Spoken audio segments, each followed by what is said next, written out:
ऐसा क्या करूं जो मुझ को पुण्य मिले, जो मेरी मुक्ति हो जाए। भगवान के चरणों का ध्यान करूं। गंगा मैया के किनारे बैठे रहे। गंगा मैया ने दर्शन दिए। गंगा मैया ने कहा, प्रभु आप भगवान के चरणों का ध्यान करो, आपकी मनोकामना सारी पूर्ण होगी। मैं भगवान के चरणों में कैसे ध्यान लगाऊं? आप मुझे कुछ बताइए।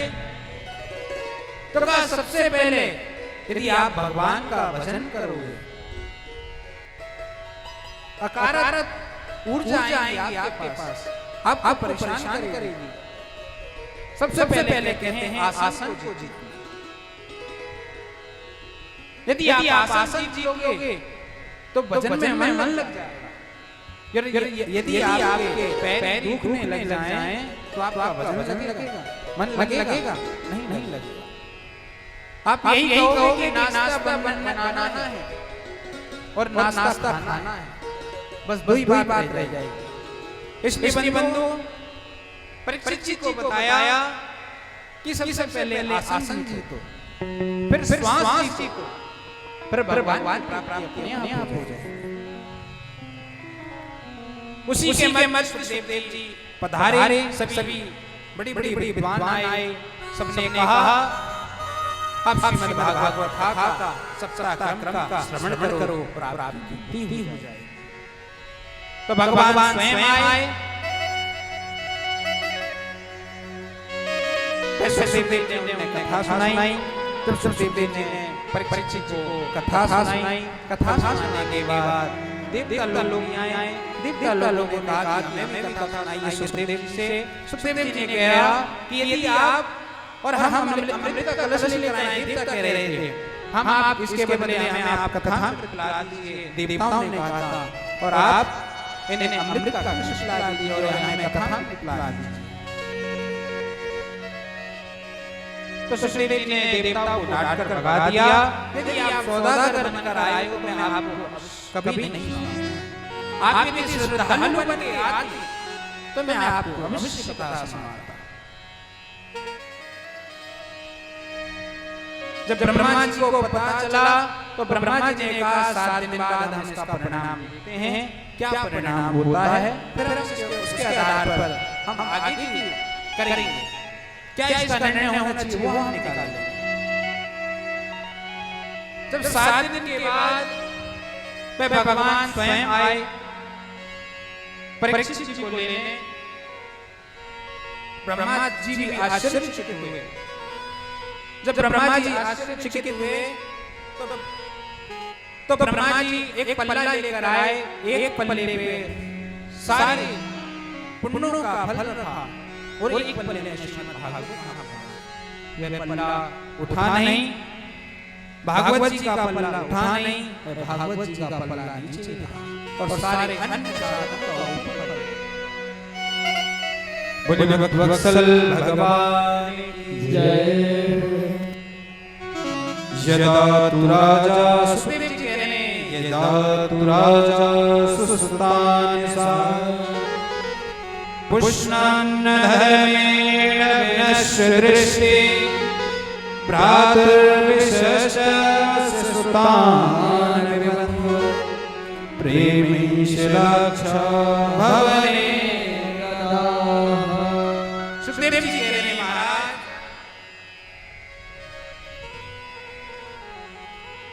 अधर्मी दुर्योधन और पुत्र की मोह में फंसकर मैंने विचार करके अपनी सारी बुद्धि नष्ट कर दी है। धर्मी पुत्रों के मोह में आकर पांडवों को लक्ष्य ग्रह में जलाने का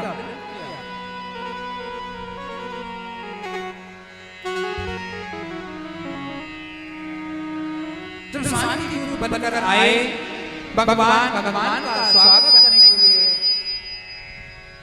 द्वारकापुरी में आए। सभी पहुंचे। इत्रों से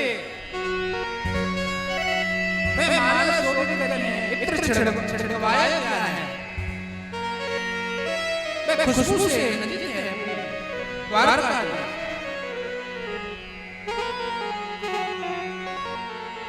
विदुर भगवान जी भगवान के आगमन के लिए सब गए। विदुर जी विदुरानी जी गए। बहुत भीड़ थी। विदुरानी जी कह रही हैं प्रभु अरे यहाँ तो दुख नजारा आदमी है। अरे हमारे दर्शन कैसे होंगे भगवान? अरे हम तो भगवान के दर्शन के काज आए हैं। हमें भगवान के दर्शन कैसे होंगे? विदुर जी कह रहे अरे देवी भले ही हमारे दर्शन ना हो भगवान तो हमें देख लेंगे। हम वैसे संतुष्ट रह जाएंगे।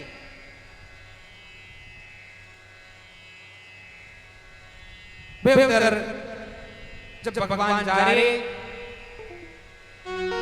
तो भगवान ने उद्धव जी की तरफ देखा।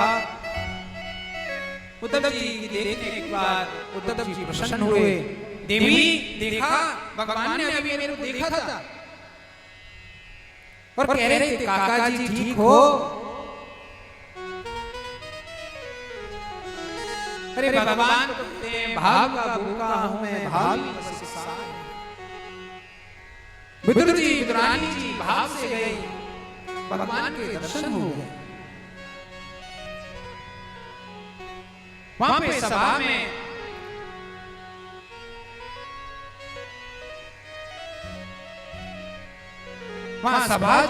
सभा जुड़ने में दो न्याय अगर आधार इसमें भी यदि बाधा हो दे दो केवल 5 और रख लो अपनी धरती तमाम। भगवान दुर्योधन से केवल 5 गांव मांगे। इंद्रप्रस्थम यमप्रस्थम अवंती वर्णावृतम देहि में चतुर्ग्राम पंचमं हस्तिनाविभु।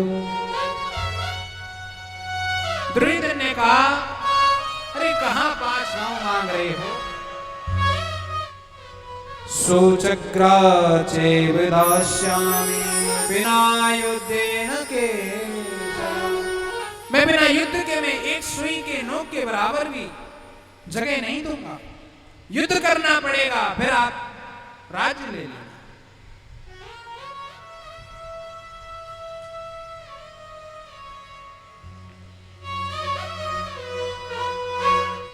कह रहे हैं सएष देवा पुरुष द्विडास्ते महान प्रविष्टो यममत्सया। विदुर जी ने कहा महाराज यदि आप इस कुल की कुशलता चाहते हो तो भगवान जो कह रहे हैं इस भगवान की बात मान लीजिए आप। और ये जो आपका अधर्मी पुत्र है इसका त्याग कर दीजिए। वे आपके लिए स्वयं यमराज बनकर आया है। कुलस्यार्थे तुझे केकं ग्रामस्यार्थे कुलं त्वजे ग्रामं जनपदस्यार्थे आत्मजे प्रथमे। विदुर जी ने दुर्योधन के लिए ऐसे शब्द कहे तो दुर्योधन को क्रोध आ गया, तम आ गया।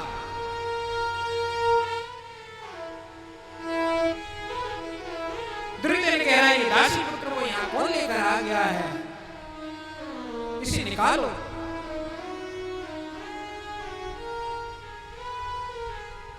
विदुर जी ने कहा, विदुर जी ने अश्वत्थामा की तरफ देखा। विदुर जी ने धृतराष्ट्र की तरफ देखा तो धृतराष्ट्र ने कुछ नहीं बोला।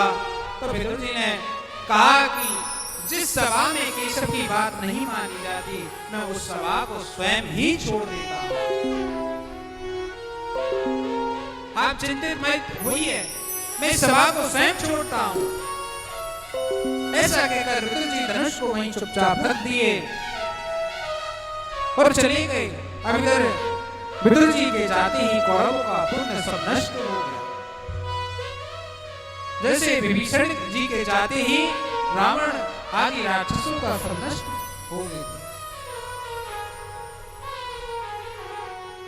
अस कहीं चला विभीषण जब, अस कहीं चला विभीषण जब, अस कहीं चला विभीषण जब, अस कहीं चला विभीषण जब, आयुहीन भये सब अवहि, आयुहीन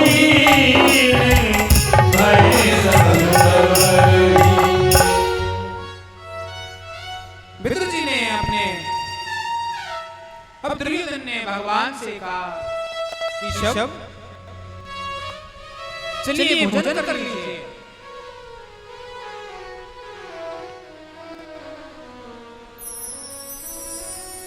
तो भगवान ने कहा भोजन खाली कोई स्थिति में हो सकता है। वह कौन सी स्थिति है? वह ये स्थिति है यदि कोई भूखा व्यक्ति हो उससे कहे तो वह खाना प्रसाद पालेगा, और यदि पेट भरने के बाद भी कोई कहे और उसके अंदर भाव है, वह ब्राह्मण हो या कोई हो, वह एक बार थोड़ा सा झूठा मुंह तो कर ही दे। जिस प्रकार से हम भी जा रहे हैं, पंडित जी थोड़ा सा वह भाव को देखते हुए थोड़ा सा पाना भी पड़ता। तो भगवान ने कहा यहाँ तो कोई भी भाव नहीं दिख रहा, मैं तो काका विदुर के यहाँ भोजन करूंगा। मैं पूरी सभा में विदुर जी से कहा कि काका मैं आपके यहाँ भोजन करूंगा। भगवान ने इशारा किया, भगवान कह रहे हैं अरे हम तो ये सोच रहा था कि भगवान के हम नहीं दर्शन कर पाएंगे तो भगवान हमारे दर्शन कर लेंगे, हमारे पे दृष्टि पड़ जाएगी। अरे हमने तो भोजन के लिए कभी नहीं कहा, मन में सोच रहे विदुर जी।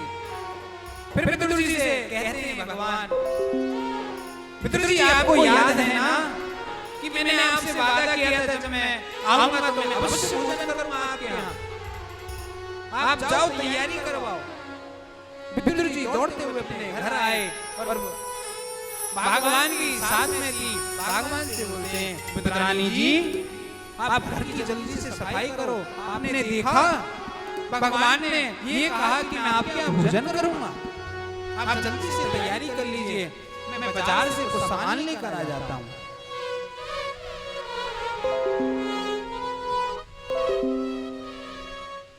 विदुर जी बाजार गए, विदुरानी जी सफाई करने लगे। वह सफाई करते करते सफाई आदि के बाद स्नान किया। स्नान के बाद भगवान आ गए। वह गेट लगा हुआ, भगवान ने गेट खटकाया, मैया द्वार खोल। विदुरानी जी अल्प वस्त्री स्नान जैसी अवस्था में थी, वैसी उन्होंने गेट खोल दिया। विदुरानी जी भाव विभोर होके भगवान का दर्शन करने लगे।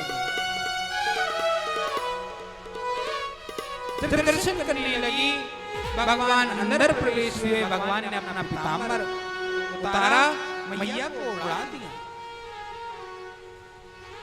अब विदुरानी जी भगवान का हाथ पकड़ के कभी इधर बिठाए कभी उधर बिठाए, पूरे घर में नृत्य कराती हुई घूम रही है। केशव आप यहाँ नहीं बैठो, यहाँ बैठो, ये ऊंची जगह है, आप इधर बैठो, आप गिर जाओगे। इस प्रकार से कर रही है। भगवान विदुरानी जी से कहने मैया मुझे बहुत जोड़ते भूख लग रही है, मुझे कुछ खावे को दे दे। विदुरानी जी कह रहे हैं कि शब अभी आपके काका विदुर जी गए हुए हैं, बाजार से सामान लेकर आएंगे, मैं तुम्हारे काज 56 भोग लगा के पवाऊंगी, आप चिंतित मत होइए। भगवान बार-बार कह रहे हैं मैया मुझे भूख लग रही है। ओ आज हरि आए विदुर घर पाहुना, आज हरि आए विदुर घर हरि आए विदुर घर पाहुना आज हरि आए आज हरि आए आज हरि आए आज हरि आए आज हरि आए आज हरि आए विदुर घर पाहुना आज हरि आए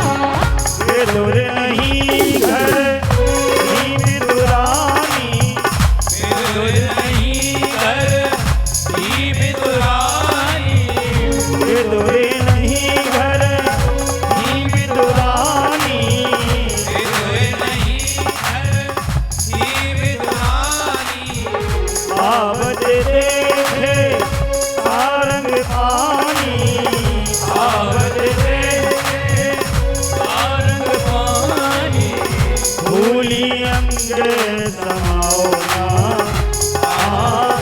भूली अंग समाओना आज हरि आई विदुर घर पाहुना आज हरि आई विदुर घर पाहुना आज हरि आई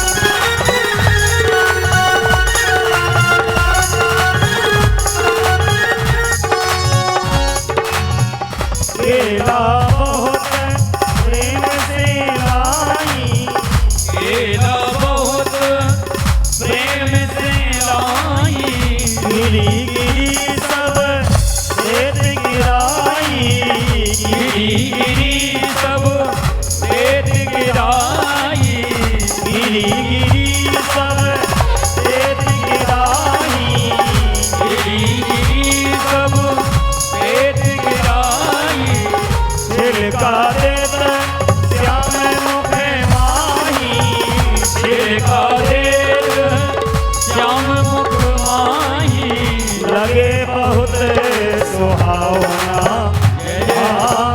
लगे बहुत सुहावना आज हरि आए विदुर घर पाहुना आज हरि आए विदुर घर पाहुना आज हरि आए विदुर घर पाहुना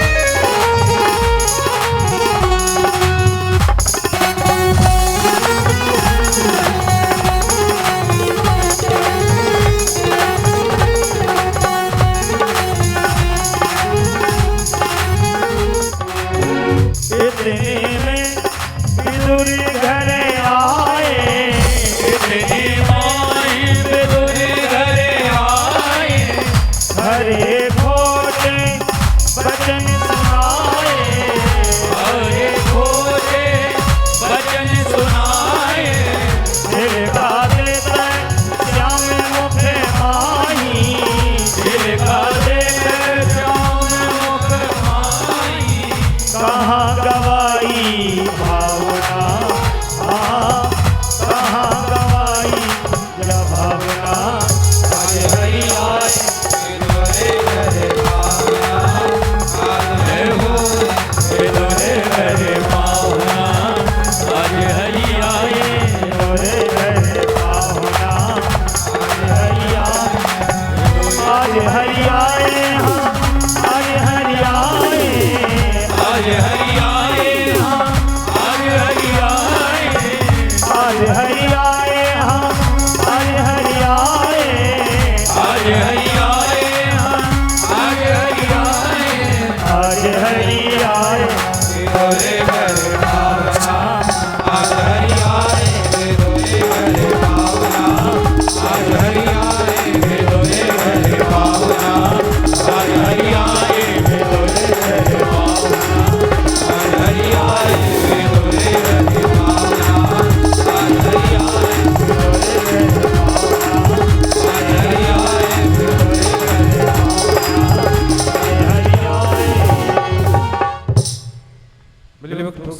भगवान की।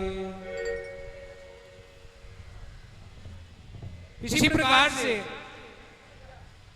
भगवान कह रहे हैं मैया मुझे भूख लग रही है। मैया ने घर में देखा वे केले मिले। वे रानी जी भाव विभोर में होकर भगवान को केला खिलाने लगी। वे केले की गिरी तो नीचे गिराती जा रही हैं और छिलके खिलाती जा रही हैं। वे भगवान बड़ी प्रेम से पा रहे हैं और पाते पाते मैया से कह रहे हैं मैया बहुत स्वाद लग रहे हो, बहुत स्वाद लग रहे हो। मैया पूछ रही हैं कि शिव प्रभु मीठा तो है। इतनी देर में विदुर जी बाजार से आए। बाजार से बहुत सामान लाए, लड्डू कचौड़ी भी लाए। जब देखा भगवान छिलका पा रहे हैं, केला नहीं पा रहे। रानी से अरे भगवान क्या कर रही हो? रानी जी को बहुत खिलानी हुई। अरे मैं अभागी कैसी, भगवान आए मैं केला ना खिलाती हुई छिलका खिला रही हूँ।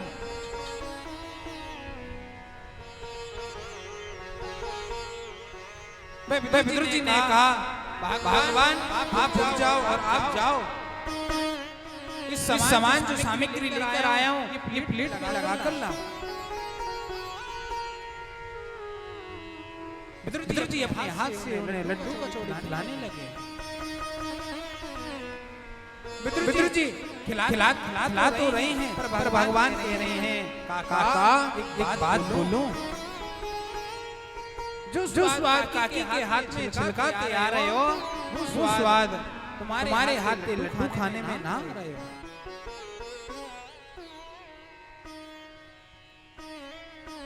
तुम बुरो मत मानियो। फिर सूरदास जी ने एक पद गाया सबसे ऊंची प्रेम सगाई, सबसे ऊंची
स्वाद बताई हो, बहुविध स्वाद बताई सबसे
सबसे ऊंची प्रेम सगाई।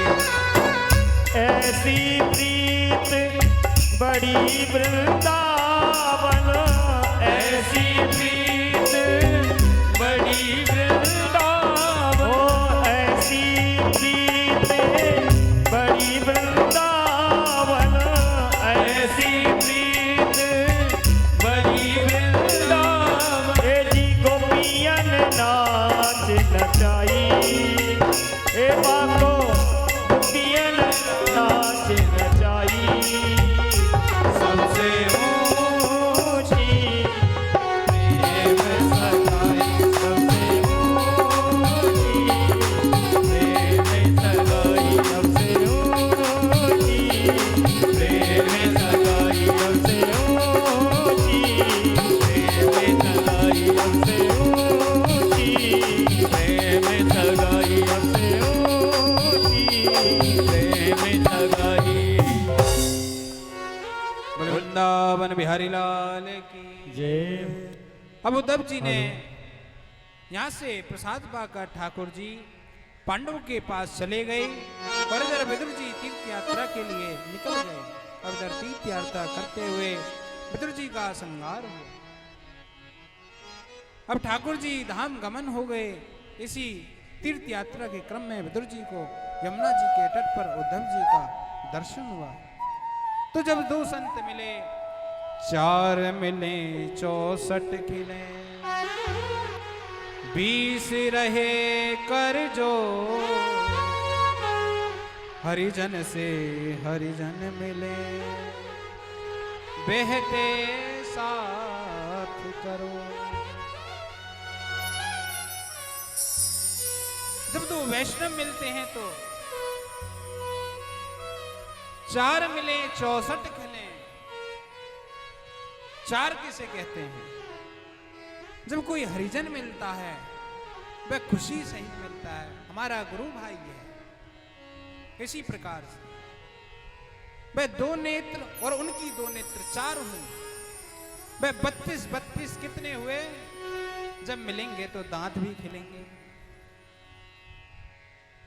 64 वह 20, वह हाथों की उंगली 10, जब दोनों की मिलेगी तो 20। 4 मिले 64 खिले, 20 रहे कर जो, हरिजन से हरिजन मिले, बहते 7 करोड़। हमारी देह में कितने रोम होते हैं? हमारी देह में 3.5 करोड़ रोम होते हैं। वो दोनों को मिला के 7 करोड़ हुए। वे दोनों आपस में मिले, हरी चर्चा हुई। अब उद्धव जी से यदुवंश की कुशलता पूछ रहे हैं, कुशलता के विषय में पूछ रहे हैं और कृष्ण बलराम के विषय में पूछ रहे हैं। जैसे ही कृष्ण बलराम का नाम आया सोई फूट फूट के रोने लग गए।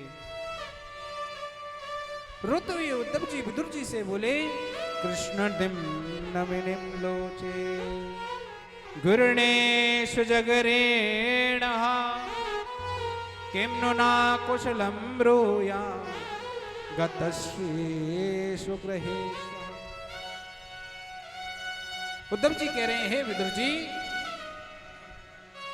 श्री कृष्ण रूपी सूर्य छिप जाने के बाद ये संसार काल रूपी हो जाए और सबसे बड़ी अभागी यदुवंश, जिसने जिस कुल में भगवान थे वह अपने कुल की कुशलता, वह अपने जीवन कल्याण नहीं कर पाए। वे सब एक दूसरे के ऊपर ही रह गए। कोई अपना पति समझता है, कोई भाई समझता है, कोई पति समझ रहा है। यदि अपनी कुशलता चाहते तो भगवान समझ के अपना कल्याण कर लेते। अपने कैसे अभागे यदुवंश। विदुर जी भगवान को इतने दयालु हैं,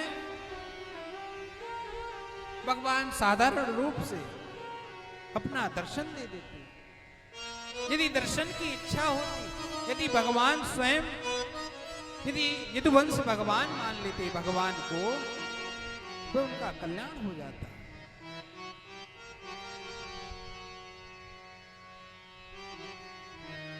अहो वकीयं स्तनकालकूटं जिघांसयाया ययदप्य साधवे लेभे गतिं धातु चितां ततो तं बाधय शरणं व्रजेमः। कितनी आश्चर्य की बात है, भगवान कितने दयालु हैं, सभी को मां की गति प्रदान करते हैं।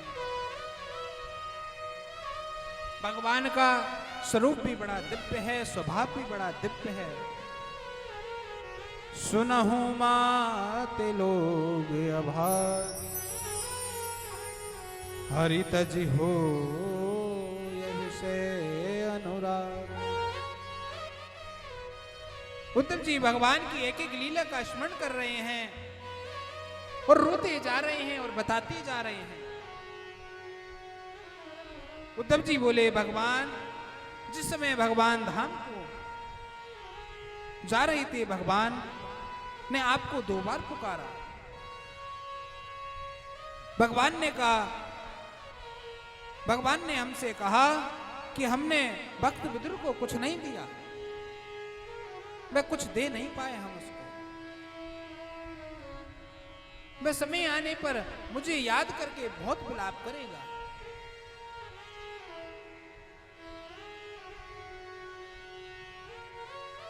उस समय मैत्री जी विराजमान थे, तो भगवान ने नेत्रों मैत्री जी को सारा उपदेश सुनाया, सब भगवत चर्चा सुनाई। वे बस यही कह रहे हैं, मेरे जाने के बाद भक्त विदुर बहुत विलाप करेगा।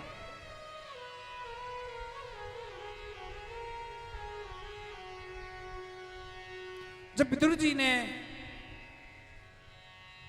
सुना कि भगवान ने मुझे करा, तो वे और फूट फूट कर रोने लग गए। अरे मैं कैसा भागा, जब भगवान ने मेरे को याद किया, भगवान को प्रदान करने वाली।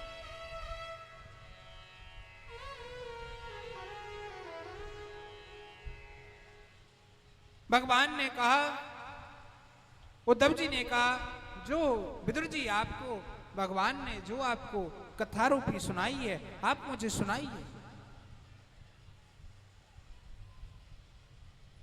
उद्धव जी बोले, विदुर जी जिस भगवान के विरह के कारण मेरी ऐसी स्थिति हो गई कि मैं बोल भी नहीं पा रहा, पर जैसे तैसे मैं आपको सुना रहा हूं। आप ऐसा करिए, आप हरिद्वार जाइए, वहां आपको मैत्री जी मिलेंगे।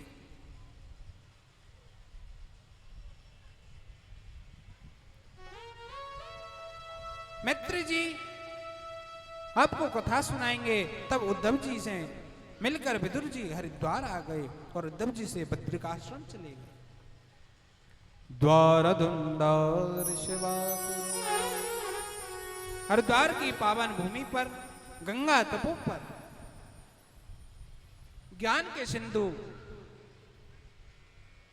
वह अच्युत भाव परिपूर्ण है, वह उनके पास निवेदन किया, भगवान आपके चरणों में दंडवत प्रणाम। मैत्री जी बड़ा प्रसन्न हुए। मैत्री जी ने कहा, वाह आइए विराजिए विराजिए, क्या कैसे आगमन हुआ।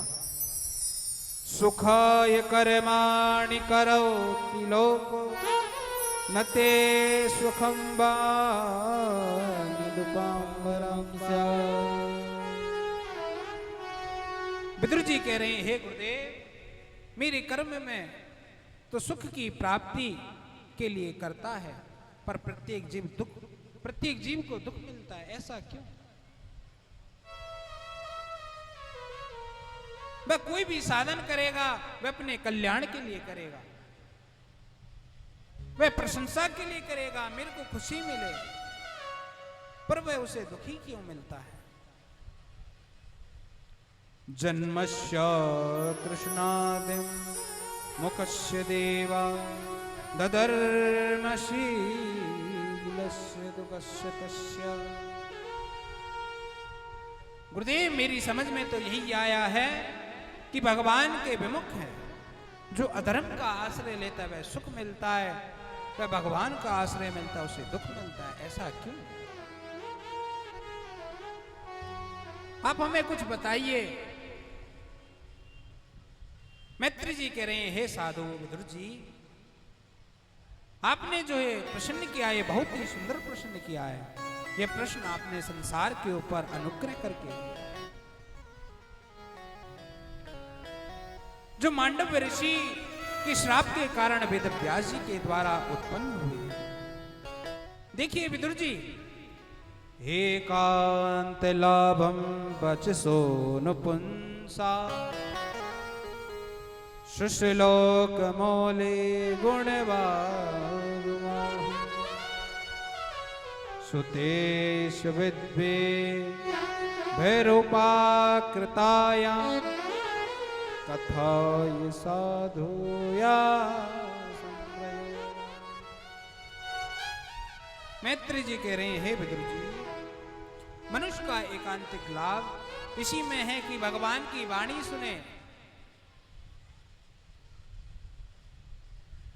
और अपनी जिह्वा से भगवान चर्चा का आश्रय ले।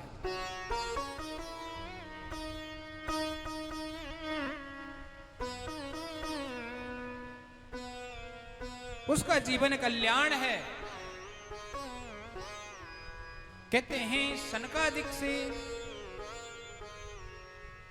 साख्यायन जी को प्राप्त हुई और बृहस्पति जी से पाराशर जी दो को प्राप्त हुई। श्रीमद् भागवत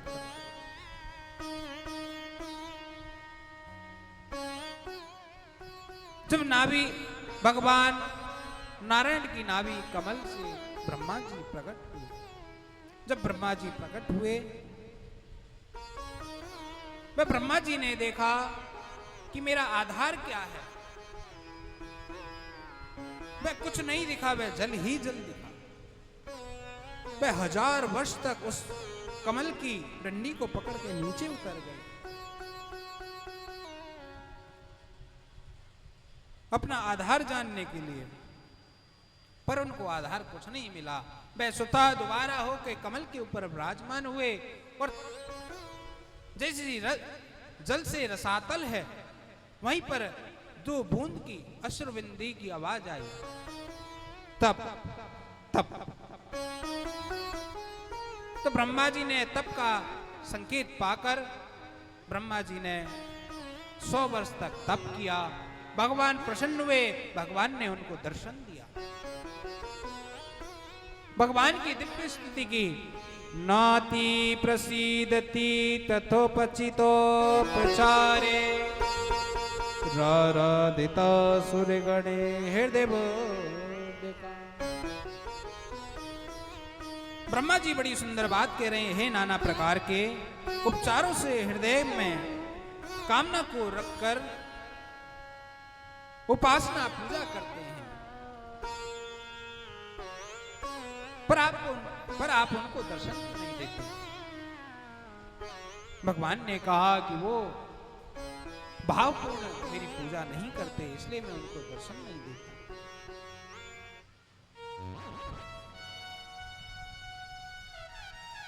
और सभी के जीवन पर कृपा करने वाले से आप जल्दी प्रसन्न कैसे हो जाते हैं? कबीर कहे सोई पीर है, जो जाने पर पीर, जो पर पीर न जाने सो का पीर वे पीर। मलुक जी कहते हैं, मक्का मदीना द्वारिका बद्री अरु केदार, बिना दया सब व्यर्थ है, कहत मलुक विचार। दया करे धर्म मन, राखे जग के रहते उदास, अपना सा दुख सबका जाने, ताहि मिले अविनाश। कोई मक्का गया, कोई मदीना गया, कोई द्वारका गया, पर कहीं चले जाओ, पर वह आपका यदि मित्र हो तो उसका अपना सा दुख मानो। यदि कोई व्यक्ति आपको कोई दुख वही बता रहा है तो आप उसे अपना सा दुख समझो। यह नहीं कि ये तो ऐसे ही कहता रहता है, कभी नहीं करना चाहिए।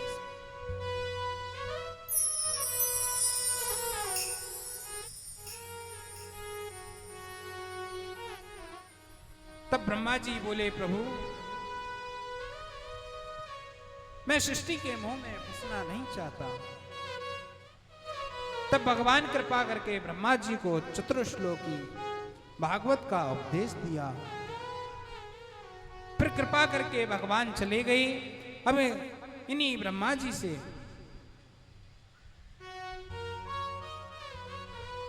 मानसी सृष्टि प्रारंभ की। वे 4 ऋषि हुए, सनकम, सनंदम, सनातन और सनत कुमार। ये 4 ऋषि हुए। ब्रह्मा जी ने इनको आदेश दिया कि आप सृष्टि को आगे बढ़ाने का प्रयत्न कीजिए। शंकर जी ने कहा, महाराज हम आपसे क्षमा मांग रहे हैं, हम इस मोह में फंसना नहीं चाहते। ब्रह्मा जी को क्रोध आया। ब्रह्मा जी ने क्रोध करके ब्रह्मा जी के भ्रुकुटी से एक निलोहित बालक पैदा हुआ, रुदन करते हुए बोले, रुद्र भगवान की जय। वे और कोई रुद्र भगवान नहीं, वे शंकर भगवान प्रकट हो गए। बोल शंकर भगवान की जय। अब ब्रह्मा जी शंकर जी से बोले, प्रभु आप सृष्टि प्रारंभ करिए। अब शंकर जी ने सोचा कि कहीं मैं ऐसा ना कहूं कि मैं भी मना कर दूं, तो अब तो नीले पड़ गए तो निलोहित बालक पैदा कर दिया, कहीं ऐसा ना हो कि काला पीला भी पैदा कर दे। प्रेम से बोली, राधे राधे। शंकर भगवान ने कहा, ठीक है प्रभु। भगवान सोचने लग गए कि मैं भी ना मना कर दूं कि संसार की सृष्टि में रच कर मैं क्या इस मोह में पड़ूं। मैं शंकर जी ने हाँ कर लिया। शंकर जी ने ऐसी विचित्र सृष्टि प्रारंभ की। वह मानसी सृष्टि प्रारंभ की उनने। को मुख दीन विपुल मुख काहू, बिनु पद कर कोहु बहु पद बाहु। विपुल नयन कोहु बहु पद बेहना, रेष्टि पुष्टि कहु अति तन खीना। ऐसी सृष्टि प्रारंभ की, विचित्र सृष्टि प्रारंभ कर दी। कैसी विचित्र सृष्टि? वह किसी का संपूर्ण देह बना दिया, पर किसी के शरीर में आंख ही नहीं लगाई। वह किसी के शरीर में आंख ही आंख लगा दी। वह किसी का संपूर्ण शरीर बना दिया, वह हाथ नहीं लगाए, और किसी के शरीर में हाथ ही हाथ लगा दिया। किसी को इतना मोटा कर दिया कि वह बैठ भी ना पाए, 10 बार सोचे, और किसी को इतना पतला बना दिया कि फूंक मारते ही उड़ जाए। बोलो राधे राधे। ब्रह्मा जी आए। ब्रह्मा जी ने शंकर भगवान की सृष्टि देखी। विचित्र सृष्टि प्रारंभ कर दी थी उनने। जब देखी तो ब्रह्मा जी ने कहा, महाराज बस आप यहीं छोड़ दीजिए सृष्टि को। आपने तो ऐसी सृष्टि रची कि कहीं ऐसा ना हो कि किसी दिन ये हम पे ही भावी पड़ जाए। तो आप ऐसा करिए, आप इसे कैलाश पर्वत ले जाइए, अपने गणों को अपने साथ ले जाइए। शंकर भगवान बड़े प्रसन्न हुए। शंकर भगवान ने कहा, अरे इस चीज से मैं मुक्त हो गया, मैं मुक्त हो गया।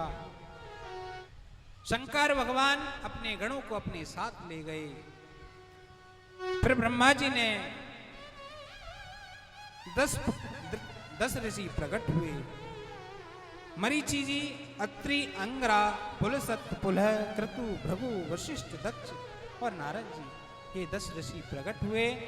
प्रकट होने के बाद गुद से नारद जी प्रकट किए, दाएं पैर के अंगूठे से दक्ष जी को प्रकट किए। इसी प्रकार से 10 ऋषियों को प्रकट किया। इसके बाद दाएं स्तन से धर्म को, पीठ से अधर्म को, हृदय से काम को और भ्रकुटी से क्रोध को और वाणी से सरस्वती जी। वह छाया से करदम जी को प्रकट किए। इस प्रकार से सृष्टि आगे बढ़ती रही। वह सृष्टि बढ़ते हुए प्रियव्रतो तानि पादो त्रिय कन्या भारिता आकुति देव होते प्रसूति रीति सत्तमा।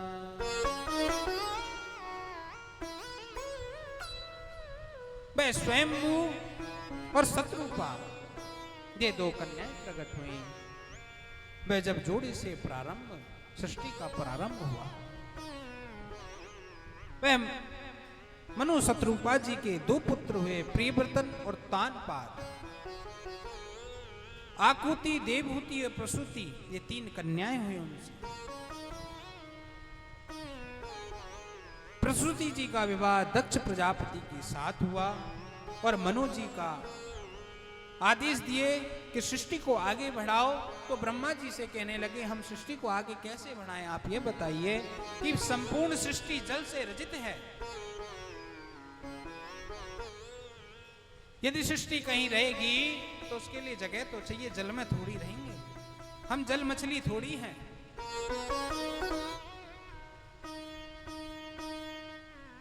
तो ब्रह्मा जी को छींक आई, छींक से भगवान को 12 अवतार लेना पड़ा। बोले बारे भगवान की जय।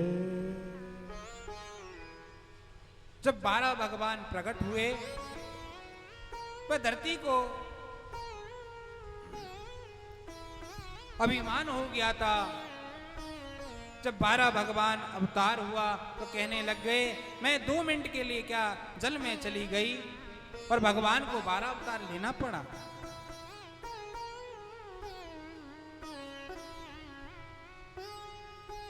जब भगवान ने श्री धाम वृंदावन दिखाया, वृंदावन में वृक्ष हैं, लता पता रज यमुना जी आदि देखकर वह धरती का अहंकार सब नष्ट हो गया। ये सब ये कहा ये कहां पर है, तो बोला ये और कोई नहीं है, ये श्री धाम वृंदावन है। बोले वृंदावन बिहारी लाल की जय। जितम जितम ते जितयज्ञ भावा त्रयी मनु स्वा परिधुम्बते व्यर्दो मृगेशो तिनिले यद्वरा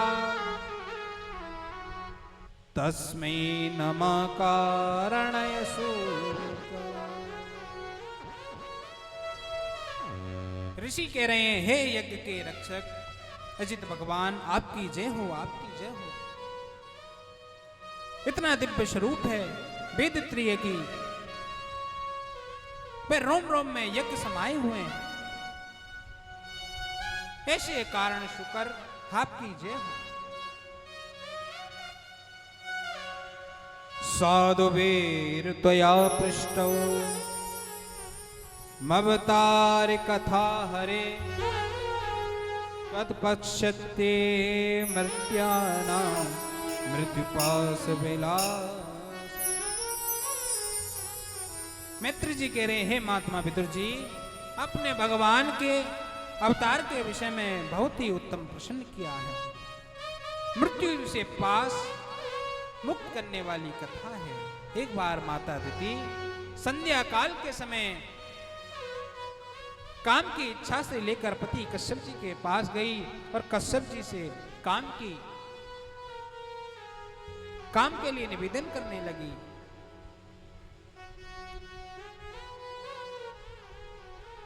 वह कश्यप जी ने बहुत समझाया पर उन्हें समझ नहीं आई।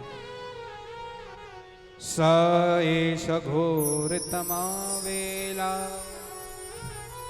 घोराणां घोर दर्शना चरन्ति शान्ति भूतानि भूतेशानुचरा। कश्यप जी ने कहा, देवी ये संध्या की वेला है, इसमें भगवान अपने अचरों के साथ घूमते विचरण करते रहते हैं।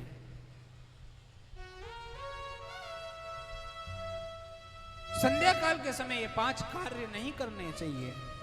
कौन कौन से कार्य हैं?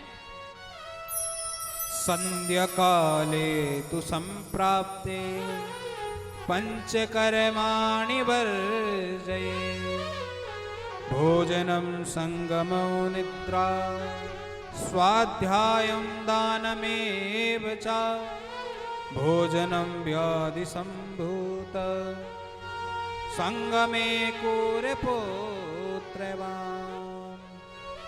निन्द्रायां नष्ट सौभाग्यं स्वाध्याये मरणं ध्रुवं दानमेवं वृथा दानं पंचकर्माणि वर्जये। कह रहे हैं 5 कार्य नहीं, संध्या काल समय 5 कार्य नहीं करने चाहिए। वह कौन कौन से कार्य हैं? संध्या के समय भोजन नहीं करना चाहिए, जिससे रोग उत्पन्न होंगे। वह संध्या के समय मैथुन नहीं करना चाहिए, गर्भ धारण नहीं करना चाहिए, उससे कुरपुत्र उत्पन्न होता है। वह संध्या काल के समय स्वाध्याय भी नहीं करना चाहिए, जिसे बोलते हैं पढ़ना भी नहीं चाहिए, उससे विद्या सारी नष्ट हो जाती है। और संध्या काल के समय एक और कार्य नहीं करना चाहिए, वह कार्य है दान। वह दान भी नहीं करना चाहिए। यदि दान करोगे तो वह दान भी नहीं लगेगा संध्या काल के समय, और यदि आप सुबह करते हो तो अवश्य लगेगा। ये संध्या काल के समय 5 कार्य नहीं करने चाहिए। कश्यप जी बहुत समझाए, पर दिति जी को समझ में नहीं आया। गर्भ धारण करने के बाद कश्यप जी ने बहुत कुछ गुस्सा किया। हरी चंडी, तूने संध्या काल के समय गर्भ धारण किया है, तेरी कोख से कुर उत्पन्न होगा, कुरपुत्र उत्पन्न होगा। मैं दिति जी कहने लगी, महाराज आप ऐसा श्राप मत देना, किसी के श्राप से मेरा पुत्र मरे। तो भगवान ने कहा, मैं आपको वचन देता हूं, भगवान स्वयं इनका उद्धार करेंगे।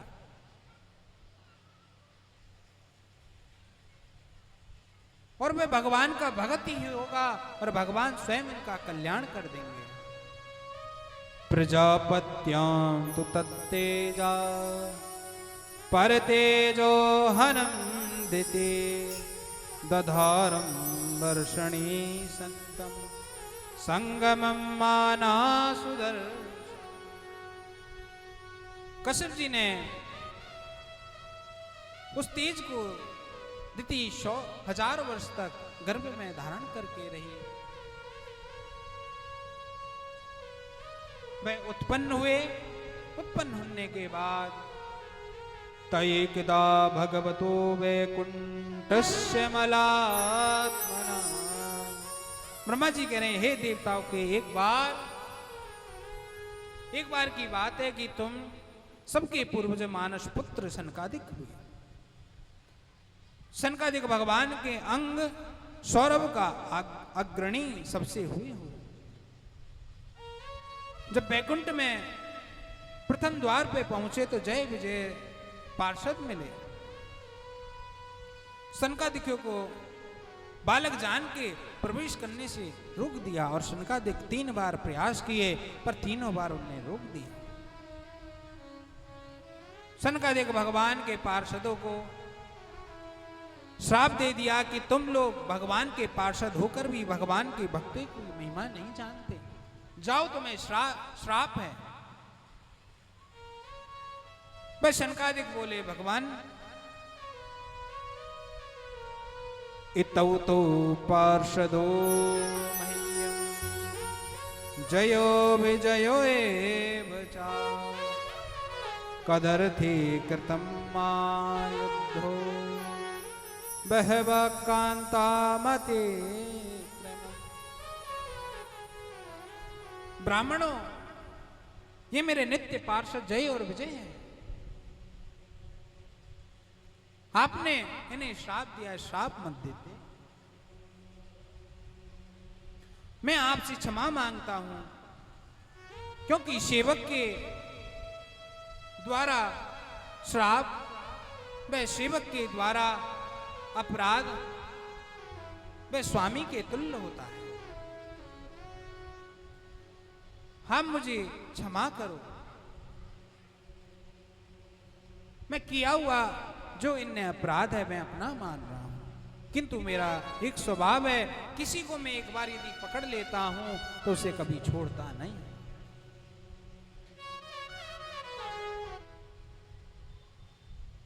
और ब्राह्मणों के यदि ऊपर कोई बात आ जाए, यदि मेरी भुजा कटने के लिए बैठी हो तो मैं अपनी भुजा को कटवा दूंगा। मैं पहले तो किसी को पकड़ता नहीं हूं, यदि मैं एक बार किसी को पकड़ लूं तो उसे छोड़ता भी नहीं। इतो सुरे तरगति, इसलिए आपने जो श्राप दिया है निश्चय रूप से 3 जन्म में इनका नष्ट हो जाएगा, पर मैं 4 जन्म लूंगा।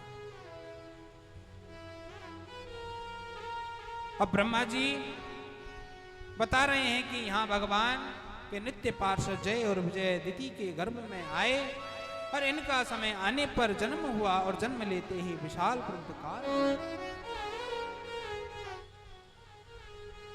और हिरण्याक्ष तो बल में अभिमान था, बल्कि अभिमान में आकर पृथ्वी को लेकर जा रहा था, रसातल में छिपा दिया। एक बार वरुण जी जीत कर आ रहे थे और रास्ते में नारद जी महाराज मिल गए और नारद जी से बोले, बाबा आप एक बात बताइए कि आप खाली वीणा बजाना जानते हो या और कुछ भी जानते हो?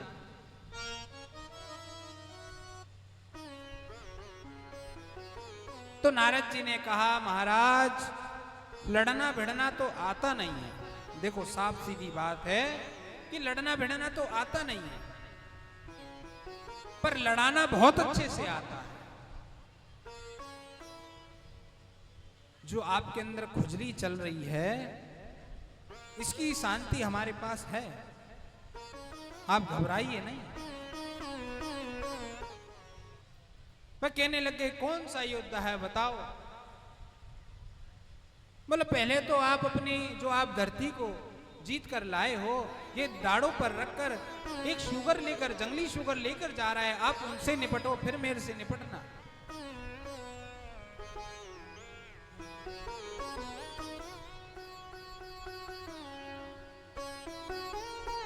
भगवान इतने बोले, भगवान से इतने बोलते हुए दौड़ते हुए गए। सत्यम वयं भूवर गोचरा, तुम ठीक कह रहे हो कि जंगली शुगर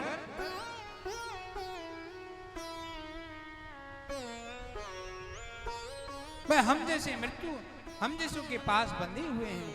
ये तो जंगली शुगर मृत्यु के हैं। हिरण्याक्ष ने भगवान के ऊपर आक्रमण करा। भगवान ने हिरण्याक्ष का गदा युद्ध होने पर, गदा युद्ध चलते चलते उनका गोविंदाय नमो नमः कर दिया। बोले भक्त वत्सल भगवान की जय हो। तब देवताओं को विश्वास नहीं हुआ। देवता बस यही कहने लग गए, महाराज बहुत बढ़िया करा। उन्हें यह लग रहा कहीं ये जीवित होके उड़ जाएंगे तो हमारी भी कर देंगे ऐसे ही गोविंदाय नमो नमः। इसलिए कह रहे हैं, भगवान आपके हाथों से तो बहुत भाग्यशाली को मृत्यु प्रदान होती है।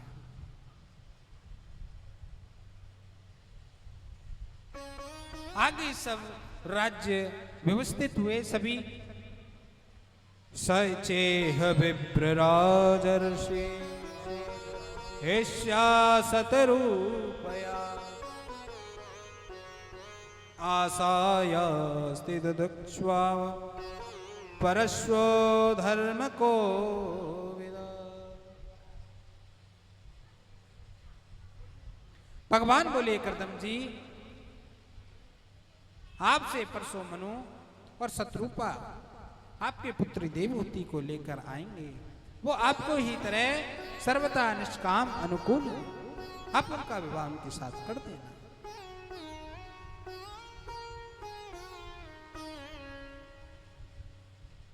अब भगवान कृपा करके चले गए और भगवान के जाने के बाद परसों मनु शत्रुपा पुत्री देवहूति जी आई और कर्दम जी से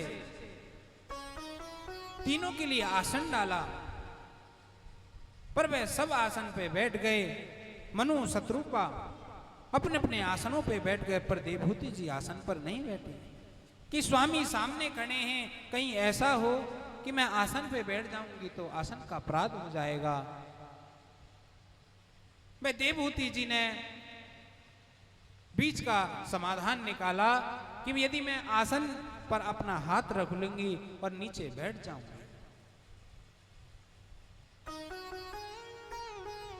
देवहूति जी ने इसी प्रकार से करा।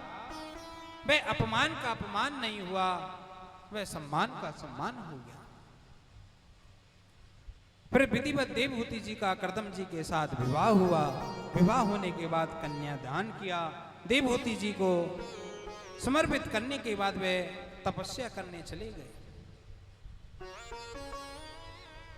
देवहूति जी श्रद्धा पूर्वक अपने पतिदेव की सेवा करते रही नित्य। वे जब बहुत दिन के बाद उनकी तपस्या पूरी हुई, उनने नेत्र खोले। देवहूति जी उनके सामने बैठी हुई थी। वे कर्दम जी को कुछ नहीं पता, सब भूल गए। वे देवहूति जी विनम्रपूर्वक स्वामी, वे अपना बताने लगी, आज से 10,000 वर्ष पहले मेरे पिता मनु ने आपकी सेवा के लिए मेरे को छोड़ के गए थे। फिर उनको धीरे धीरे ध्यान आया। वह ध्यान आने के बाद वह कर्दम जी बोले, वह देवहूति जी बहुत बूढ़ी बड़ी हो गई थी, परंतु अपने पति की सेवा नहीं छोड़ी थी। वह कर्दम जी बोले, तुष्टो महम नवमानवे मानदाय शत्रुनामरमया परया च भक्त्या। मैं तेरी भक्ति से, देवी मैं आपकी भक्ति से बहुत प्रसन्न हूं।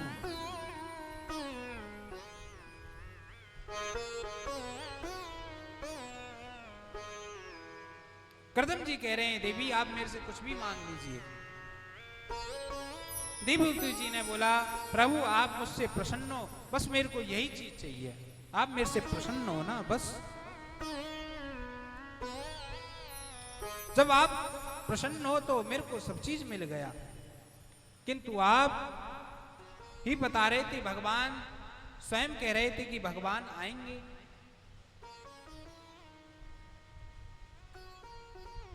वह एक आकाश विमान प्रकट किया कर्दम जी ने। वह प्रकट करने के बाद वह सारी सखियाओं ने उनका उपटन किया। वह 16 वर्ष की सी हो गई। वह विमान पर आकाश में घूमती रही। उनके 9 कन्याएं उत्पन्न हुई। 9 कन्याएं उत्पन्न होने के बाद पुनः वे तप में जाने लगे। वे तप में जाने के लिए रोक दिया देवहूति जी ने। देवहूति जी ने बोला, महाराज आप जा रहे हो, इन कन्याओं को विवाह कौन करेगा, आप बताइए। वे दोबारा रुके। उन 9 कन्याओं का विवाह हुआ।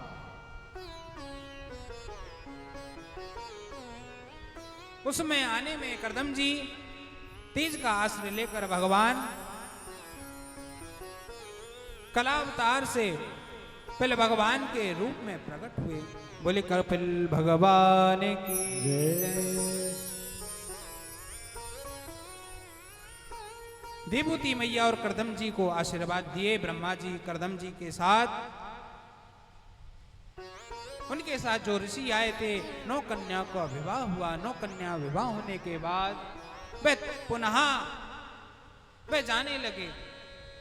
तब बोला, प्रभु भगवान आप बता रहे थे कि भगवान ने हमें वरदान दिया है कि भगवान आएंगे, तब वे कहाँ हैं भगवान? वह गर्भ धारण हुआ। गर्भ धारण के बाद वह भगवान का जन्म हुआ। देवूती मैया भगवान से बड़ी प्रसन्न हुई। बोले भक्त वत्सल भगवान की जय। तब भगवान का जन्म हुआ। धीरे धीरे इसी प्रकार से मना एव मनुष्याणां कारणं बंधमो,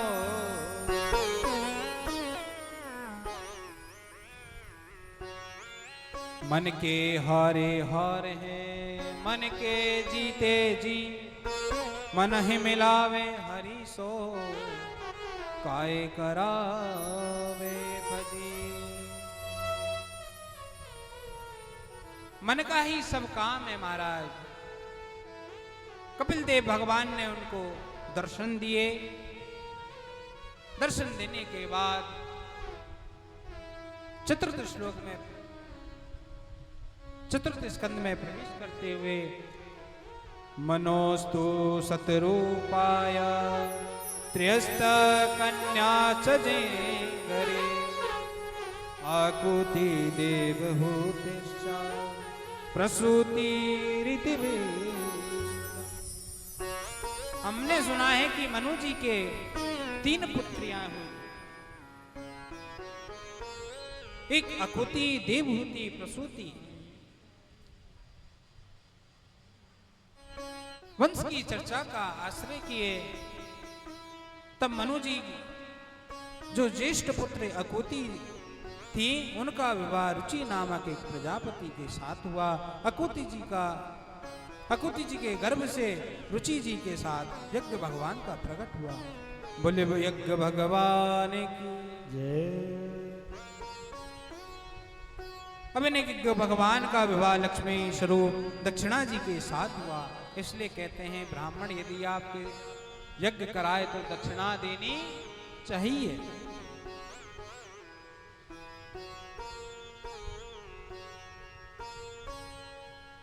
बिना दक्षिणा के यज्ञ संपन्न नहीं होता। इसी प्रकार से दक्षिणा उनकी अपनी हुई। अब इनके नाम हुए तोष, प्रतोष, संतोष, भद्र, शांतेष्पति, उदमा, कविविदो स्वना सुदेवो सदेवो रोचनो।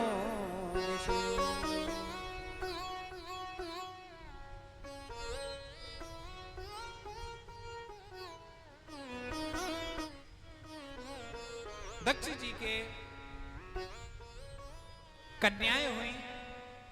कन्या होने के बाद वे जो सबसे छोटी थी वह सती जी थी।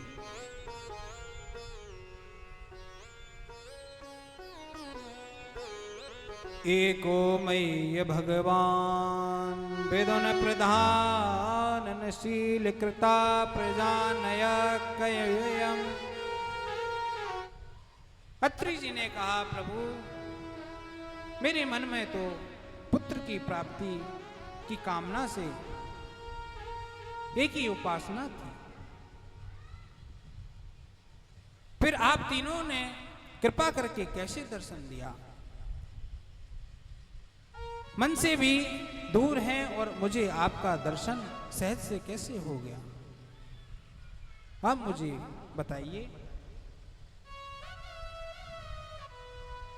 यहां और भी कथा प्रचलित होती हैं और आगे करदम जी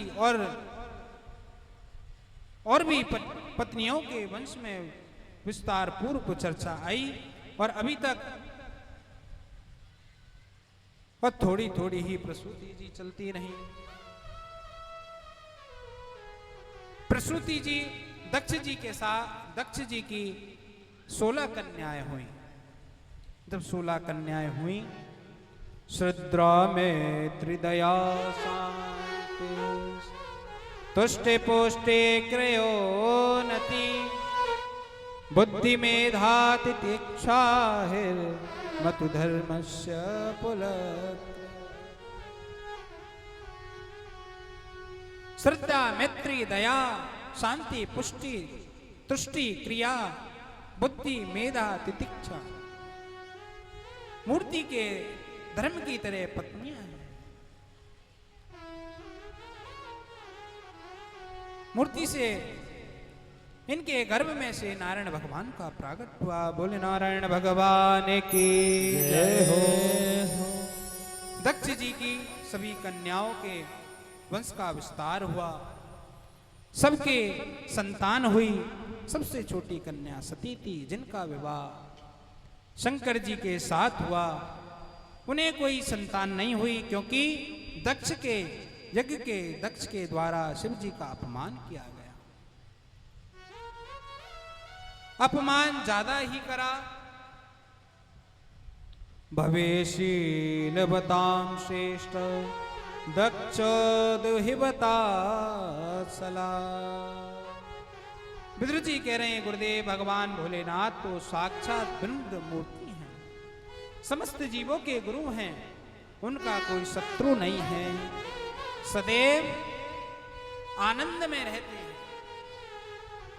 भगवान ऐसे हैं। भोलेनाथ का अपमान क्यों किया? तब मैत्रेय जी महाराज कह रहे हैं, पुरा विश्व सृजा संत्रो समेता परमर्यया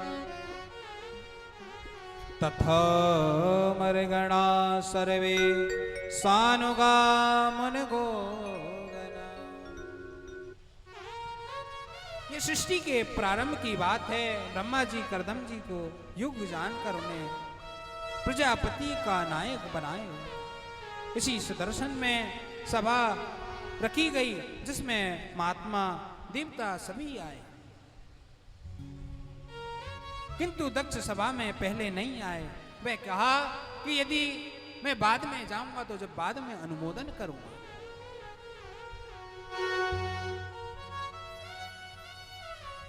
संसार में ऐसा कौन होगा जिसे पद का अभिमान ना हो? पद का अभिमान सबको होता है, चाहे वो 10 रुपए की पदवी हो, चाहे वो 100 रुपए की पदवी हो, चाहे वो 1 लाख की पदवी हो, बस सबको अभिमान हो जाता है जल्दी।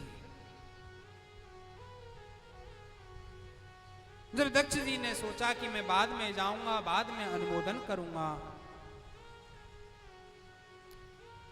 वे जब गए, जब वहां पर सभा में गए तो शंकर भगवान उठे नहीं। वे सभी देवी देवता उठ गए, पर शंकर भगवान बैठे रहे।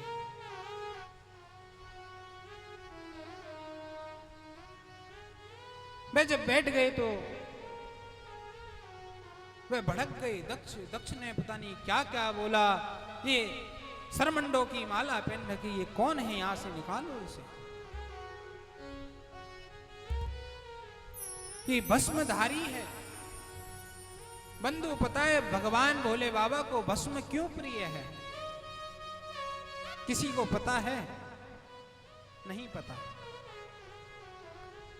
भोले बाबा को भस्म इसलिए अति प्रिय है, एक बार की बात, वह मुर्दे को लेकर जा रहे थे। राम नाम सत्य है, सत्य बोलो गत्य है, ऐसे करते हुए जा रहे थे और शंकर भगवान ऊपर से देख रहे थे। क्या वाह प्राणी, तेरे पीछे जा रहा है और राम नाम सत्य बोलते हुए जा रहे हैं सब। वे आदमी भी जा रहे हैं। वहां पे जलाया। वह जलाने के शमशान घाट में जाके के बाद जलाया। वह जलाने के बाद 2 मिनट में पास में बैठ गए। वे आपस में बात करने लगे, भाई साहब कैसे हो? अरे ठीक तो है। अरे आज तो हमें इतना बड़ा इंपॉर्टेंट काम था कि आज हमें बिजली का बिल जमा करने जाना था। अरे हम बिजली का बिल जमा कर देते, फिर मर जाते, फिर चल देते हम। फिर एक जना कहने लग गया, भाई साहब क्या बताएं, आज हमें वहां जाना था, पर यदि ये कल मर जाते, हम वहां चले जाते, फिर तो देखते रहते। तीसरे व्यक्ति ने कहा, भाई साहब हमारी तो सरकारी छुट्टी थी, अरे संडे वाले दिन मर जाता क्या होता? हमारी एक छुट्टी बची थी, वो भी छुट्टी गई। सब संसारिक बात करने लग गए। वह थोड़ी देर बाद चले गए। शंकर भगवान ने बोला, वारे मानव तो कितना भगवान का प्रेमी, एक बात बता, जो प्राणी को लेकर जा रहे थे, मृतक को, उसके पीछे राम नाम का गुणगान चल रहा था। जाओ, आज से मेरे को भस्म प्रिय है, ये मानव कल्याणकारी है, जब से भगवान को भस्म अति प्रिय है। बोले भक्त वत्सल भगवान की जय। राधे राधे। दक्ष ने भगवान का अपमान किया। अपमान करने के बाद वह भगवान का हवन में से यज्ञ आदि होते हैं तो भगवान का आसन हटा दिया। वह कोई यज्ञ नहीं हुआ। फिर जब भगवान शंकर का वहां से आसन हटा दिया, तब दक्ष ने एक बहुत बड़ा यज्ञ रखा गया।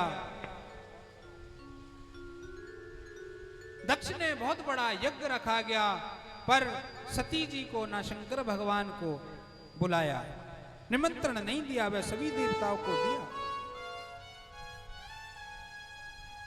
वह सभी देवी देवता आए। वह कैलाश पर्वत से भ्रमण करते हुए जा रहे हैं। वह सती जी से कहती जा रही हैं, अरे देवी आप चल नहीं रहे? सती जी ने कहा, बहन कहां?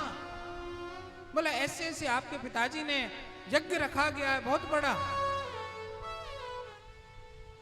बोला, अरे मैं तो भूल ही गई, वहां जाना तो था, मेरे दिमाग से निकल गया। चलो आप चलो, मैं आ रही हूं।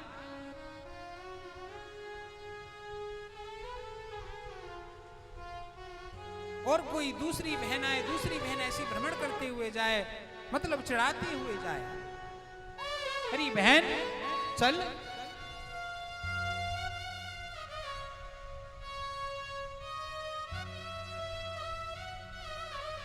भाई शंकर भगवान के पास देवी गई, सती जी गई। शंकर भगवान से कहा, प्रभु मेरे पिताजी ने हवन रखा गया है, बहुत बड़ा यज्ञ हो रहा है, मैं वहां जाऊं?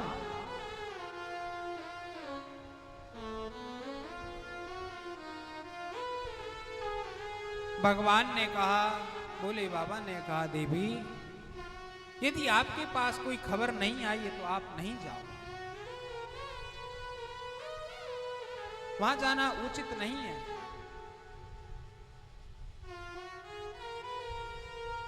तो सती जी कहने लगी, ऐसा होता है कि माता अपने मायके तरफ थोड़ा सा ज्यादा मोह रहता है।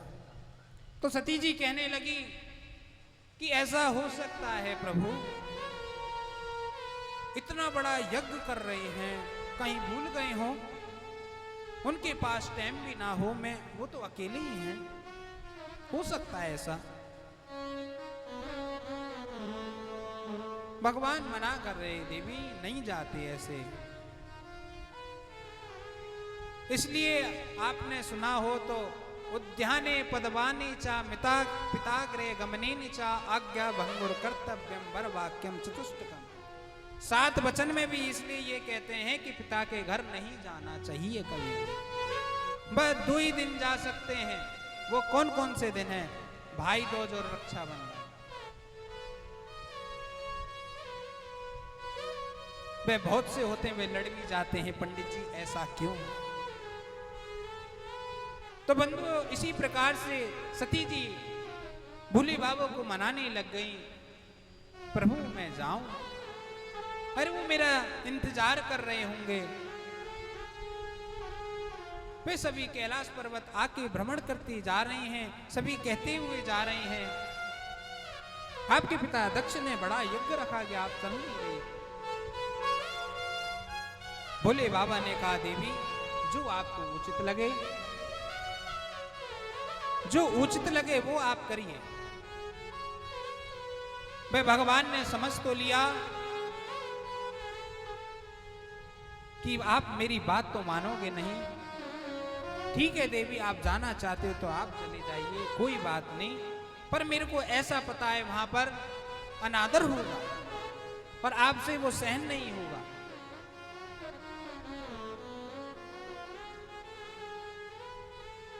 मैं सती मैया चलने को तैयार हुई। भगवान ने कहा, आप जा रहे हो तो आप नंदी जी को साथ ले जाओ। वह नंदी जी, भगवान ने इशारा किया तो वे सारे गण चल दिए ऊपर।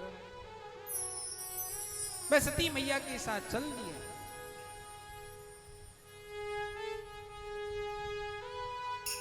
वह सती मैया जी के साथ गए। वहां जहां हवन हो रहा था वहां पर गए। वहां पर इनकी बहनें आपस में हंस रही हैं। बस माता ने गली से लगाया,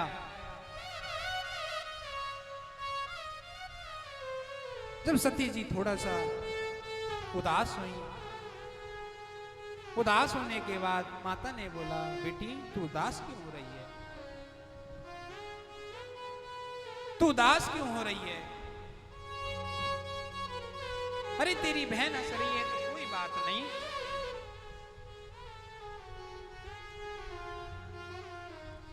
सती जी ने सारी स्थिति बताई अपनी। माता वहां पर ऐसे ऐसे था, ऐसे ऐसे शंकर भगवान कह रहे थे, एक बार खबर पहुंचा देते, भले ही झूठे मूठे।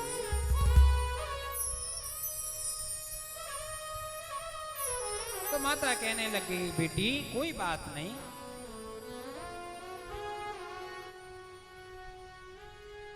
वह सती जी ने यज्ञशाला में जाके देखा तो शंकर भगवान का स्थान ही नहीं।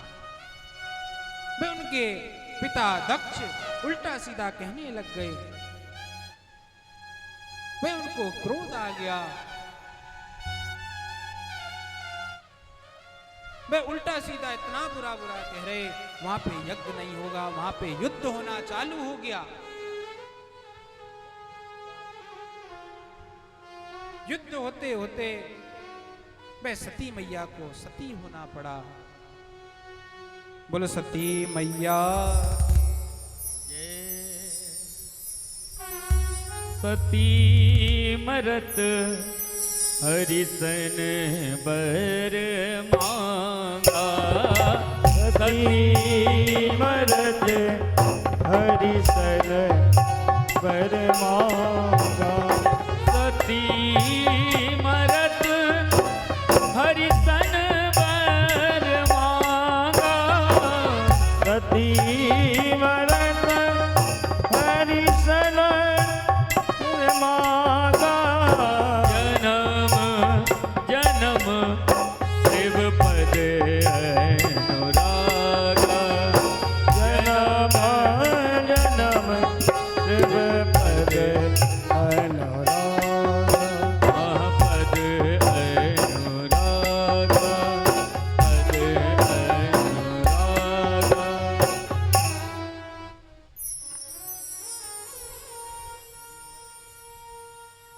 वहां पर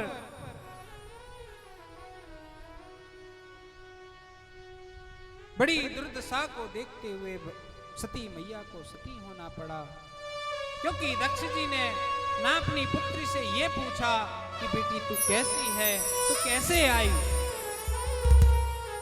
क्योंकि उनको निमंत्रण नहीं दिया था। इस कारण से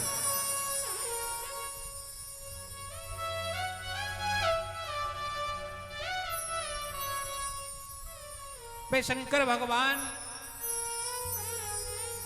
तपस्या में बैठे हुए थे, साधना कर रहे थे। वे साधना चेत होकर वे वहां पर युद्ध हुआ। युद्ध होने के बाद बहुत बुरी दुर्दशा को देखते हुए वह युद्ध बहुत भयंकर चला। वे सब कैलाश पर्वत आ गए। वहां पे श्राप श्रापी होने लगी। बोले सती मैया की जय, बोले शंकर भगवान की जय। आज के दिवस में अपनी वाणी को यहीं विराम देते हुए पावन भगवान के दर्शन हो रहे हैं। अभी छवि आ रही है, एक एक करके आराम से उनका पूजन करना। कल के दिवस और कथा का श्रवण होगा। बोले भक्त वत्सल भगवान की। और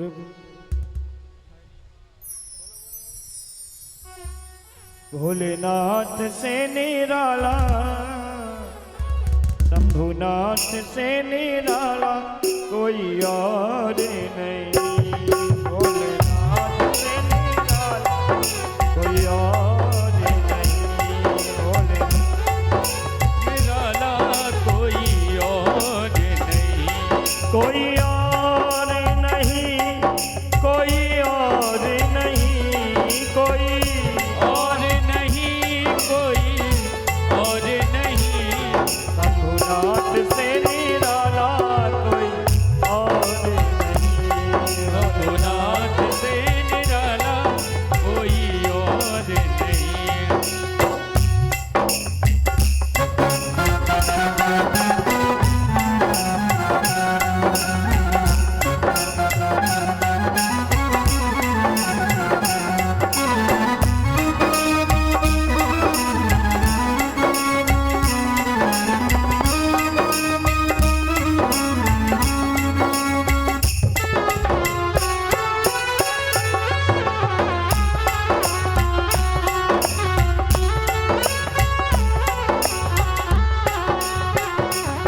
तेरे द्वार खड़ा भगवान भगत भर दे रे झोली। भगत भर दे रे झोली। ओ तेरे द्वार खड़ा भगवान भगत भर दे रे झोली। भगत भर दे रे झोली। ओ तेरा होगा बड़ा एहसान कि युग युग तेरी रहे किसान। भगत भर दे रे झोली। भगत भर दे रे झोली। भगत भर दे रे झोली। भगत भर दे रे।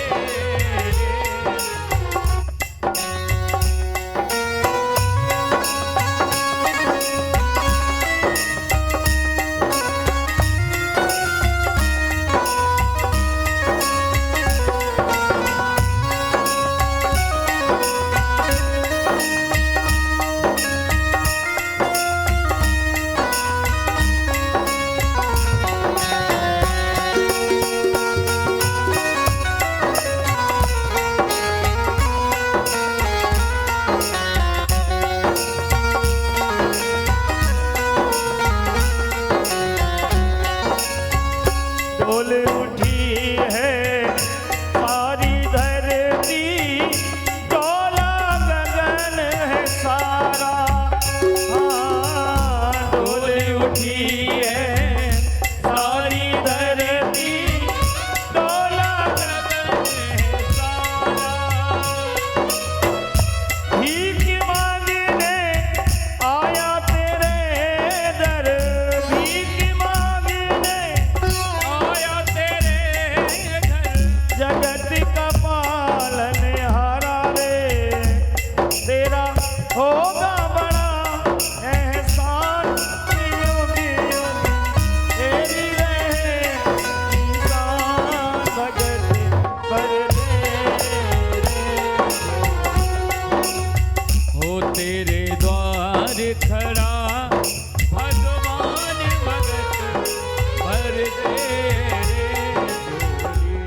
देखिए बामन भगवान आप सभी के बीच में है, तो एक एक लाइन से आप सभी आते हुए और बावन भगवान का पूजन करते जाइए।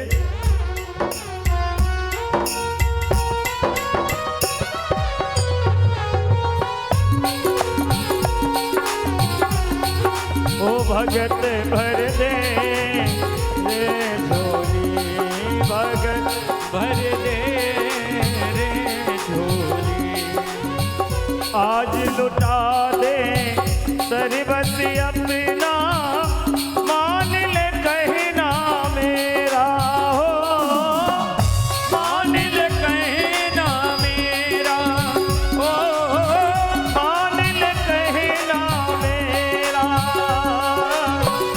मिट जाएगा पल में तेरा, जन्म जन्म का फेरा रे, तू छोड़ सकल अभिमान की, कर ले फिर से अपना दान, भगत कर दे रे झोली, भगत भर दे रे झोली, ओ भगत भर दे रे झोली, भगत भर दे रे झोली।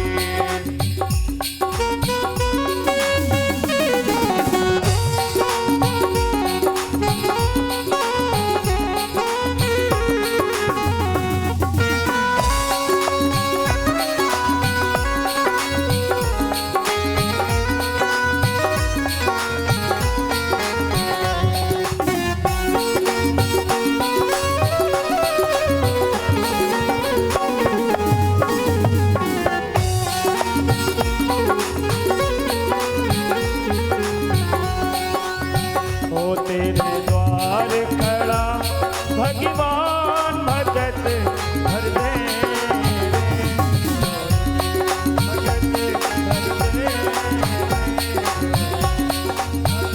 भर दे रे झोली, भगत भर दे, भगत भर दे।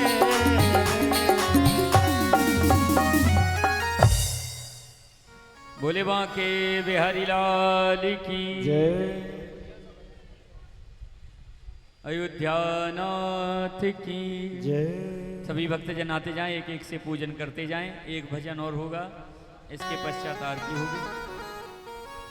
कब लोगी राधे रानी हमेरी खबरिया, कब लोगी राधे रानी हमेरी खबरिया, कैसे सुनाऊं राधे, कहाँ से सुनाऊं राधे अपनी अरजिया, कब लोगी राधे रानी हमेरी खबरिया, कब लोगी राधे रानी हमारी खबरिया, कब लोगी राधे रानी हमारी खबरिया, कब लोगी राधे रानी हमारी खबरिया।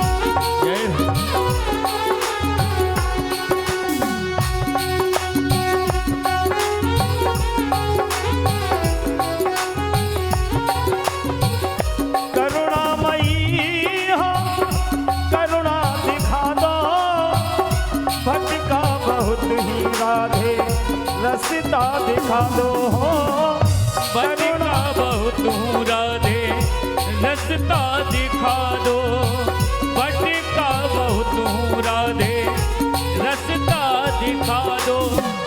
तेरे करो ना राधे, तेरे करो ना राधे, भानु की दुलरिया, कब लोगी राधे रानी हमारी खबरिया, ओ कब लोगी राधे रानी हमारी खबर कब लोगी राधे रानी मेरी खबरिया। ओ कब लोगी राधे रानी मेरी खबरिया। ताली से पकड़ते हुए बलवान के बिहारी लाल की।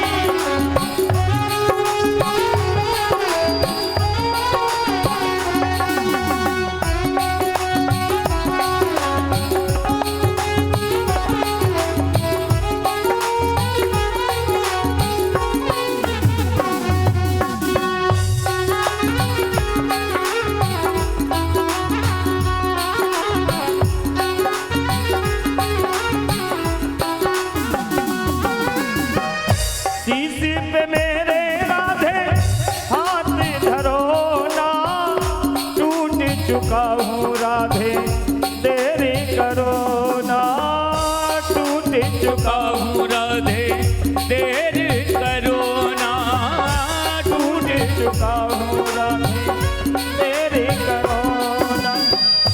नाम जपू मैं राधे, नाम जपू मैं राधे बन के बबरिया। कब लोगी राधे रानी मेरी खबरिया। ओ कब लोगी राधे रानी मेरी खबरिया। कैसे सुनाऊं राधे, कैसे सुनाऊं राधे अपनी अरजिया।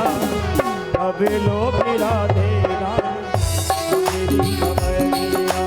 ओ कब लोगी राधे रानी मेरी खबरिया। मेरी खबरिया, मेरी खबरिया। मेरी खबरिया। बोले बांके बिहारी लाल की। बोलिए श्रीमद् भागवत महापुराण की। पूज्य श्री सद्गुरुदेव भगवान की जय। आप सभी लोग, हम सब के बीच हम सब के पूज्य श्री नारायण वशिष्ठ जी के मुखारविंद से आप सभी लोग आज भगवान के तृतीय दिवस की कथा को सानंद श्रवण कर लिए। आप सभी लोग इतने भाग्यशाली हैं कि कई वर्षों से भगवान की पावनमयी मंगलमयी कथा का अवगाहन कर रहे हैं। गोस्वामी जी कहते हैं, जिन हरि कथा सुनहि नहीं काना, श्रवण रंध्र ही भवन समाना। जिनके कानों में भगवान का नाम नहीं गूंजता, जिनके कानों में भगवान का संकीर्तन नहीं जाता, भगवान की कथा नहीं जाती, वो कान अंधेरे बिल की भांति हैं। लेकिन आप सभी लोग इतने प्रेमी हैं, इतने भगवत भक्त हैं कि भगवान की कथा हर वर्ष अवगाहन करते हैं। आज भगवान की तृतीय दिवस की कथा विश्राम हुई है। आप सभी लोग कल हमारे पूज्य महाराज श्री के मुखारबिंद से भगवान श्री कृष्ण के जन्मोत्सव का आनंद श्रवण करेंगे। सबसे पहले भगवान राम जी, उनका प्रागट्योत्सव मनाया जाएगा, तत्पश्चात उनका विवाह, उसके बाद भगवान श्री कृष्ण का हम सभी लोग मिलकर जन्म दिवस मनाएंगे। अच्छा, जब हमारे घर में बालक का बर्थडे मनाते हैं तो क्या करते हैं? केक काटते हैं, धूमधाम से मनाते हैं ना। कल तो जगत नियंता जगदाधार परिपूर्ण परमात्मा भगवान श्री कृष्ण का जन्मोत्सव है।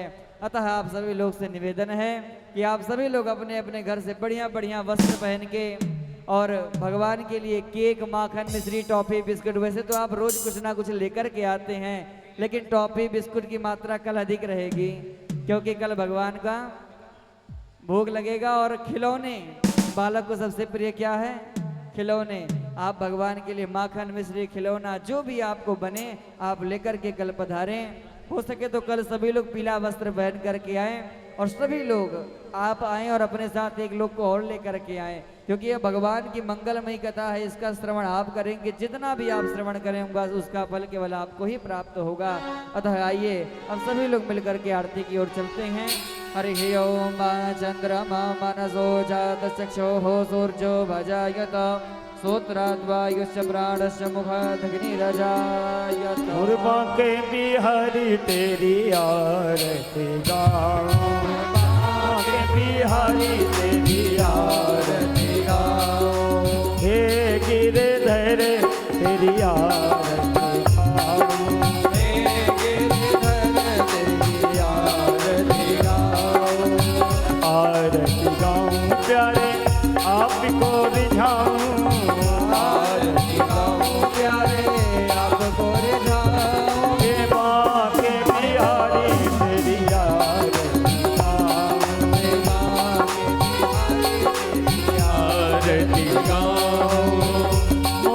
मुकुट तेरे शीश पे सोहे, मोर मुकुट तेरे शीश पे सोहे, प्यारी बंसी मेरो मन मोहे, प्यारी बंसी मेरो मन मोहे, या बंसी पे बल बल जाऊं, माँ के प्यारी तेरी आरती गाऊं, चरणों से निकली गंगा प्यारी, चरणों से निकली है गंगा प्यारी, जिसने सारी दुनिया है तारी, जिसने सारी दुनिया है तारी, उन चरणों के दर्शन पाऊं, माँ के बिहारी तेरी आरती गाऊं,